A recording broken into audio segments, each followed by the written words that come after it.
ارحب ارحب يا ابو مجلي. البقاء. يقول انا ما تغانمت الفرص في حلها، لا عاد تدول الجمايل خلها، الخالد يشل الجمايل كلها والعمر يفنى والجمايل باقيه.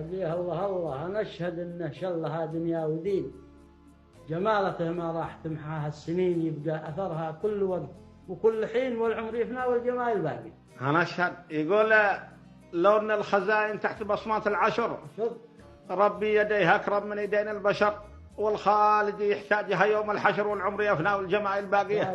الله قال الله يبيض وجه بيضان الوجيه، الخالد يجوده ينجي من يجيه، ما خاب بعد الله من هو يرتجيه، والعمر يفنى والجمايل باقي. انا اشهد. قال كان الجمايل عند الاقرب والبعيد، لكن من هالوقت واليوم الوعيد مسجل اهل اسره محمد بن سعيد، والعمر يفنى والجمايل باقيه. الله قال الاسره الكفو ما هتجيب الا الكفو. انا اشهد. وانتم ظهرتم يوم الاجواد اختفوا، هنيا لكم يا اهل التسامح والعفو، والعمر يفنى والجمايل باقي. انا اشهد. يقول الناس تعفي في مزلط وتعدها، وانتم عفيتم نفس واصل حدها.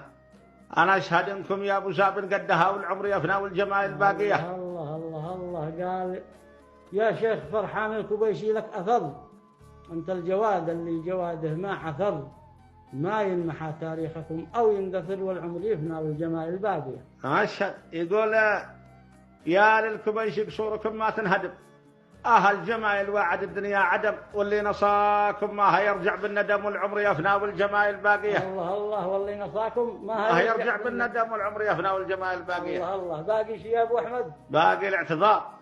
اسلم. يقول يا شيخ فرحان العذر مسك الختام، لو ما ظروفي ما اعتذركم يا الكرام، اعفوا حضوري قد عفيتم في ابن سام، والعمر يفنى والجمايل باقيه.